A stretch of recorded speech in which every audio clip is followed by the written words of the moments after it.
നമസ്കാരം.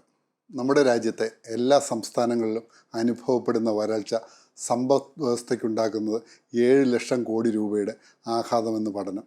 356 ജില്ലകളിലായി 35 കോടി ജനങ്ങൾ വരൾച്ചയുടെ ദുരിതം അനുഭവിക്കുന്നതായി അസോച്ചം നടത്തിയ പഠനത്തിൽ പറയുന്നു.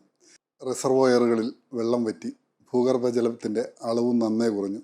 മഹാരാഷ്ട്ര, കർണാടക തുടങ്ങി വരൾച്ച ഏറ്റവും രൂക്ഷമായ 10 സംസ്ഥാനങ്ങൾ ഇതൊക്കെയാണ് ദുരിതത്തിന് കാരണം. ഇത്തവണയുണ്ടായ വരൾച്ചയുടെ ആഘാതം വരുന്ന 6 മാസമെങ്കിലും കാർഷിക സാമ്പത്തിക രംഗത്ത് നിഴലിക്കും. വരൾച്ചയിൽ ബുദ്ധിമുട്ടുന്ന 35 കോടി ആളുകൾക്ക് ദുരിതാശ്വാസം എത്തിക്കുന്നതിന് സർക്കാരിൻ്റെ ഭാഗത്തു നിന്ന് ഒരു ശ്രമവും നടക്കുന്നില്ല. ഇലക്ഷൻ ചൂടിനിടെ ഇതൊന്നും ചർച്ചയാകുന്നില്ല എന്നതാണ് യാഥാർത്ഥ്യം. ഇന്ത്യയുടെ മൊത്തം സ്ഥിതി ഇതാണെങ്കിൽ കേരളം നേരിടുന്നത് സമാനതകളില്ലാത്ത പ്രതിസന്ധിയാണ്. നാൾക്ക് നാൾ ഉയരുന്ന താപനിലയിൽ നമ്മുടെ നാട് പൊള്ളിപ്പിടയുകയാണ്. കേരളത്തിൻ്റെ തനത് ഉൽപ്പന്നങ്ങളായ തേയില, ഏലം, കാപ്പി, കുരുമുളക്, ജാതി, കൊക്കോ, തെങ്ങ്, അടയ്ക്ക മുതൽ പുതുതായി വന്ന പഴവർഗ്ഗ വിളകളെയും പരമ്പരാഗത പഴവിളകളായ മാങ്ങയും പൈനാപ്പിളും വരെ വരൾച്ചയുടെ പിടിയിലായതോടെ ഒരു സാർവത്രിക ഭക്ഷ്യോൽപ്പന്നക്കുറവും തൽഫലമായ വിലക്കയറ്റവും അടുത്തെത്തിയിരിക്കുന്നു. ക്ഷീരോൽപ്പന്ന മേഖല ഒരു രീതിയിലും പിടിച്ചു നിൽക്കാൻ കഴിയാതെ കർഷകർ അതിൽ നിന്ന് പിന്മാറിക്കൊണ്ടിരിക്കുന്നു. തൽഫലമായി പാലുൽപ്പന്നങ്ങൾക്കും ഉടൻ തന്നെ ഒരു വിലവർധന പ്രതീക്ഷിക്കാം.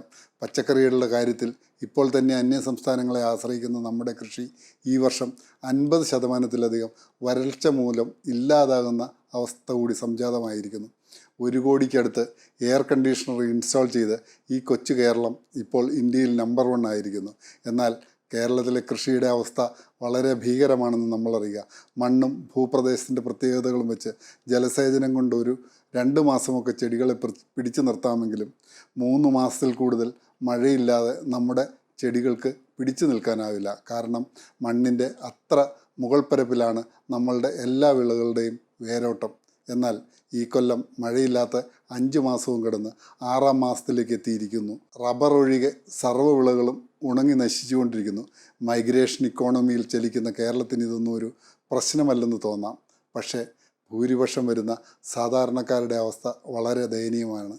ചൂടിനെ പ്രതിരോധിക്കാൻ മനുഷ്യന് AC-യിൽ അഭയം പ്രാപിക്കാം. ചെടികളും ജന്തുജാലങ്ങളും എങ്ങനെ ഇതിനെ അതിജീവിക്കും? കാലാവസ്ഥാ വ്യതിയാനത്തിൻ്റെ ഭീകരത നമ്മളിലേക്ക് എത്തിയിരിക്കുന്നു. ഇനിയിപ്പോൾ മഴക്കാലം വരും, നമ്മളിതെല്ലാം മറക്കും. പക്ഷേ മണ്ണിനും വൃക്ഷലതാദികൾക്കും ഏറ്റ ക്ഷതം വിളവിൽ കുറവും വിലക്കയറ്റവുമായി നമുക്ക് മുന്നിലുണ്ടാകും. വരും വർഷങ്ങളിലും ഇതിൻ്റെയൊക്കെ തീവ്രത കൂടിക്കൊണ്ടേയിരിക്കുമെന്ന് കടലിലെ താപനില വ്യതിയാനവും കള്ളക്കടൽ പ്രതിഭാസവും നമ്മെ പഠിപ്പിക്കുന്നു. അറബിക്കടലിൻ്റെ ഇപ്പോഴത്തെ താപനില 28 ഡിഗ്രിയാണ്. ഇത് ഇനി കൂടുന്നതിനനുസരിച്ച് ചുഴലിക്കാറ്റും പ്രളയവും പിന്നീട് കൊടിയ വരൾച്ചയും തുടർക്കഥയാകും. 2017 നവംബറിൽ കേരള തീരത്ത് കൂടി കടന്നുപോയ ഓഹി ചുഴലിക്കാറ്റ് ഈ പ്രവണതയ്ക്ക് തുടക്കമിട്ടു. ചൂട് കൂടുന്നതോടെ കടൽ തിളച്ചു തൂവുന്ന കള്ളക്കടൽ പ്രതിഭാസം കേരളത്തിൻ്റെ തീരപ്രദേശങ്ങളിൽ ഇപ്പോൾ വ്യാപകമായി കാണുന്നു. കടൽ ഇങ്ങനെ കയറി വരുന്നതോടെ മത്സ്യമേഖല വലിയ പ്രശ്നത്തിലാകും.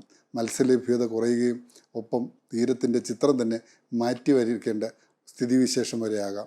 ഈ വിഷയത്തെക്കുറിച്ച് നിങ്ങളുടെ അഭിപ്രായങ്ങളും നിർദ്ദേശങ്ങളും കമൻറ്റായി രേഖപ്പെടുത്തുക. ഒപ്പം ചാനൽ സബ്സ്ക്രൈബ് ചെയ്യുക. Thank you.